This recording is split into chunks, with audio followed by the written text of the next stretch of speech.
और देखो इंड्यूसमेंट क्या होती है? इंड्यूसमेंट वो ऐसा फेक लेवल होता है जो मार्केट क्रिएट करती है, जिसके अंदर मार्केट बायर्स और सेलर्स को बिठाएगी, इंड्यूस करेगी पोजीशन लो, लेकिन बाद में मार्केट उसको लेवल को ब्रेक करेगी। याद रखो हर बड़े लेवल से पहले जब मार्केट ने किसी बड़े लेवल से सेल या बाय होना होता है ना, तो उससे पहले मार्केट एक फेक लेवल क्रिएट करना शुरू कर देती है। उस फेक लेवल को इंड्यूसमेंट कहते हैं। फॉर एग्जाम्पल इधर देखो ट्रैप। अब ये देखो मैं आपको दिखाता हूं।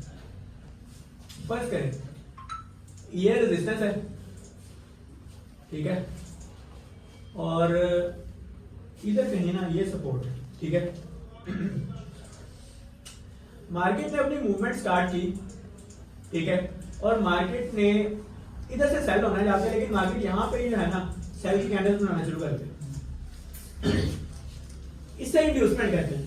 अब मार्केट ने क्या करना है, 10-15 पे नीचे जाना है, एकदम ऐसे बड़ी कैंडल लगानी होगी, फिर एक दो कैंडल बना के फिर यहां से दोबारा नीचे आना। अब जो ये है ना, ये जो मार्केट ने काम किया, ये इंड्यूसमेंट है। असल लेवल से पहले एक फेक लेवल बनाना, ठीक है। असल लेवल से पहले एक फेक लेवल बनाने को इंड्यूसमेंट कहते हैं। इस इंड्यूसमेंट से आपने बचना है। क्लियर होगी बात? लेकिन अब आपको कैसे पता चलेगा कि वैलिड इंड्यूसमेंट कौन सी, क्या ये वैलिड इंड्यूसमेंट है या नहीं है, वो मैं आपको बताऊंगा। देखो मैं ये कह रहा हूं कि इंड्यूसमेंट वैलिड कौन सी होगी, जिस इंड्यूसमेंट के अंदर अब यहां पे अगर मार्केट ने चोक कर दिया है, मार्केट ऊपर जा रही थी ट्रेंड के अंदर बाय के, मार्केट ने यहां पे एक दफा चोक कर दिया, आप तो समझोगे कि मार्केट ने यहां पे क्या किया है, अब यहां से मैं सेल करना चाहिए, लेकिन मार्केट ऊपर चली गई। मार्केट ने चेंज ऑफ कैरेक्टर किया, यानी कि सेल के अंदर शिफ्ट किया अपना स्ट्रक्चर। आपने समझा चोक हो गया, लेकिन वो एक्चुअली इंड्यूसमेंट है। इंड्यूसमेंट के बाद मार्केट ऊपर जाएगी, ठीक है, समझ आ रही है? जिस तरह आप ये सेल के अंदर मार्केट ऊपर आई, इंड्यूसमेंट की, यानी कि यहाँ पे अब मार्केट में बायर्स को बिठाने की सोच रही है, यहाँ पे क्योंकि बायर्स, लेकिन मार्केट ने दोबारा उस लेवल को तोड़ दिया। ये है वैलिड इंड्यूसमेंट, यानी कि फेक चोक इसको आप कहते हैं। वैलिड इंड्यूसमेंट है ही वो जिसके अंदर मार्केट ने पिछला स्विंग लो तोड़ा हो, या तोड़ के ऊपर आ जाए, या नीचे ब्रेक हो जाए, या नीचे क्लोज हो जाए। जिस तरह यानी कि यहाँ पे क्लोज भी हो सकती है ऊपर कैंडल, नीचे यहाँ पे क्लोज, और यहाँ पे विकेट लगा के बैठती है, दोनों सूरतें हो सकती है। क्लियर होगी बात? हमें कितना पता लगेगा, देख के कैसे पता लगेगा जी? ये देखो मार्केट अगर नीचे आपने यहाँ थोड़ी ट्रेड करनी है, आपने ट्रेड यहाँ नहीं करनी, आपने इसको सिर्फ ये देखना है कि वैलिड इंड्यूसमेंट है कौन सी रही। जब हमें ट्रेड करनी है, ट्रेड आपने मैं अभी बताता हूँ ट्रेड कैसे करनी है, समझ लो आपको बताता हूँ ट्रेड। अभी मैं सिर्फ ये बता रहा हूँ कि आपको क्या पता चलेगा इंड्यूसमेंट वैलिड कौन सी है। वैलिड इंड्यूसमेंट के बाद ट्रेडिंग के स्टेप के ऊपर आएंगे हम। आगे आ जाओ, अब इस चीज को पढ़ो।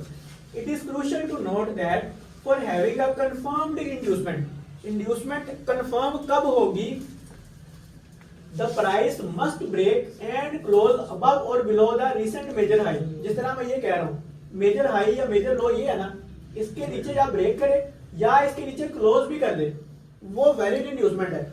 अब इस स्टेटमेंट को दोबारा पढ़ो। For having a confirmed inducement, confirm यानी कि वैलिड इंड्यूसमेंट के लिए क्या जरूरी है, the price must break, price break करे जो पिछला स्विंग हाई या लो है, और क्लोज भी हो सकती है, ठीक है। ये नहीं सोचना कि मार्केट ने पिछला स्विंग हाई ब्रेक कर दिया, अब मार्केट ने तो चोक कर दिया, अब तो ऊपर सेल करेंगे, नहीं, वो एक्चुअली में इंड्यूसमेंट है, ठीक है। इंड्यूसमेंट कितनी कुछ ज्यादा हो सकती है, एक सपोर्ट या रेजिस्टेंस के जितनी मर्जी हो, वहां पे आप जब ट्रेड नहीं कर रहे तो आपका उससे टेंशन कैसे हो सकता है, जितनी मर्जी हो जाए। हमें ट्रेड किस तरह लेनी है, मैं आपको वही बताने लगा हूं, बताता हूं सब। अच्छा, रिसेंट मेजर हाई और low and form a valid break of structure. अब उसके बाद मार्केट क्या करे, मार्केट ने इंड्यूस किया, इंड्यूसमेंट बना दी, उसके बाद मार्केट ने ब्रेक ऑफ स्ट्रक्चर भी वर्क कर दिया, इसके बाद आपकी ट्रेड बननी है। इंड्यूसमेंट भी बन गई, ब्रेक ऑफ स्ट्रक्चर भी बन गया, समझ आ रही है? अब क्या करोगे आप, अब यहाँ पे एक डिमांड जोन देखोगे आप यहाँ पे इंड्यूसमेंट के बाद जो जिस लेवल से मार्केट ने इंड्यूसमेंट की होगी ना, वहां पे आपका डिमांड जोन बनेगा। यानी कि जहां से मार्केट ने ये स्ट्रक्चर ब्रेक किया हुआ है, यहाँ से इंड्यूस किया हुआ है, यहाँ से इंड्यूस किया हुआ है, तो ये आपकी डिमांड जोन अब इस तरह इधर इधर बनने स्टार्ट होगी। और एक बात याद रखो, जिस लेवल से स्ट्रक्चर ब्रेक हुआ है ना, ब्रेक ऑफ स्ट्रक्चर, उसके करीब 3 ऑर्डर ब्लॉक वैलिड नहीं है।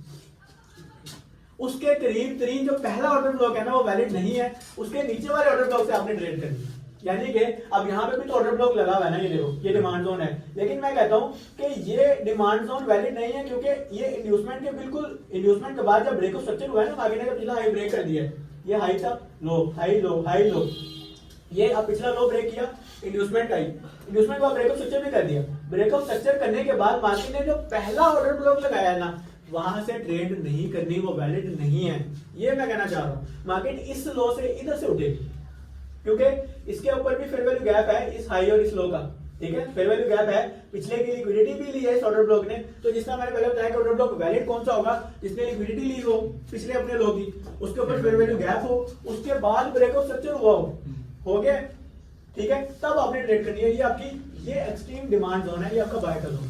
क्लियर हुई बात है भाई? ये शामी यहाँ पे आके मार्केट कंसोलिडेशन करेगी, हाँ, कंसोलिडेशन करके मार्केट फिर कंसोलिडेशन यहाँ करेगी, हाँ यहाँ पे फिर उससे मार्केट नीचे जाएगी, नीचे जाके फिर निकलेगी। यही तो इसे इसे इसे को तो कहते हैं मैनिपुलेशन, अक्यूमुलेशन, मैनिपुलेशन और डिस्ट्रीब्यूशन। जो मैंने पहले बताया था आपको कि हर ऑर्डर ब्लॉक से पहले असल मार्केट में जब जिस असल में एक्चुअली में जिस ऑर्डर ब्लॉक से मार्केट में बाय होना है, उससे पहले एक फेक लेवल क्रिएट करती है, जो कि इस डिमांड जोन में मार्केट को करना चाहिए। अब क्लियर हुई है बात? आगे अब ये देखो, मार्केट आई, इस डिमांड जोन पे लोग बाय करेंगे, यहां से आपने करना। समझ आ रही है कि नहीं आ रही? हाँ एग्जैक्टली, बिल्कुल। For a valid break of structure, अब वैलिड ब्रेक ऑफ स्ट्रक्चर कौन सा है? We must wait for the price to form an inducement. वाह वाह, ब्रेक ऑफ स्ट्रक्चर वैलिड ही वो है जिसने इंड्यूसमेंट बनाई हो। अब समझ आइए, यानी कि ये ब्रेक ऑफ स्ट्रक्चर अगर वैलिड कब नहीं है, हाँ ये देखो, अब देखो, गौर से देख, गौर से सुनना, गौर से देखना। मैं ये कहना चाह रहा हूं भाइयों कि ये मार्केट गई, अगर मार्केट ने अब यहां पे ब्रेक ऑफ स्ट्रक्चर किया, यहां पे ऊपर गई, यहां ब्रेक ऑफ स्ट्रक्चर किया, अब मार्केट इस लो से नीचे से होके जाके ऊपर आती है, यानी कि यहां पे चौक लोगों ने समझा, लेकिन चौक हुआ नहीं, वो इंड्यूसमेंट थी, उसके बाद मार्केट ने ब्रेक ऑफ स्ट्रक्चर कर दिया। ये ब्रेक ऑफ स्ट्रक्चर वैलिड कब है? जब इसने इंड्यूसमेंट बनाई हो।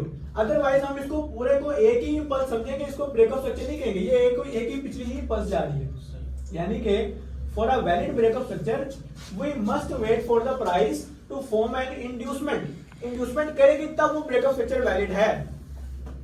अगर उसने इंड्यूसमेंट नहीं की तो वैलिड नहीं है, तो इसका मतलब है कि उसके उस ब्रेक ऑफ स्ट्रक्चर के बाद जब डिमांड जोन आएगा, वहां से बाय भी नहीं करनी। समझ आ गई है ना? Without the emergence of an inducement we have no valid break of structure, consequently no valid order block for trade. यानी कि कहने का मतलब यह है कि ये ऑर्डर ब्लॉक तब वैलिड है, ये ऑर्डर ब्लॉक तब वैलिड है जब इसका ब्रेक ऑफ स्ट्रक्चर हुआ हो। ब्रेक ऑफ स्ट्रक्चर कब वैलिड होगा? जब इसने इंड्यूसमेंट की हो। दोनों चीजें हुई होंगी तब आप ट्रेड करोगे। और ऑर्डर ब्लॉक के लिए जो चीजें वैलिड बताई हैं वो तो आपने याद रखनी ही रखनी है। आप समझ आइए कि नहीं? स्नैन साहब जी, काशी भाई कुछ समझ आया? आइडिया? हाँ जी, पूरे महीने की गलतियां पूरे महीने गलतियां पता चल गई। अच्छा अब देखो, दिस इज द एंड। यहां तक कोई सवाल है तो मुझे बताओ, कोई भी किसी भी किस्म के सवाल। इंड्यूसमेंट कौन सी वैलिड? हाँ मैंने पता काम की असल नहीं है। हाँ। जो आपने भी कहा ना कि इंड्यूसमेंट के बाद ब्रेक ऑफ स्ट्रक्चर किया मार्केट, उसके बाद करीबी ऑर्डर ब्लॉक पे नहीं ट्रेड किया, हाँ, वहां पे तूने ऐसे दी हो। काम खराब है। सही सही सही। मुझे गुस्सा चीज का क्या था, नीचे से उठेगी या मार्केट बाद कहीं उठी। और शाम के जो मेरा दोस्त हुआ था ना, हाँ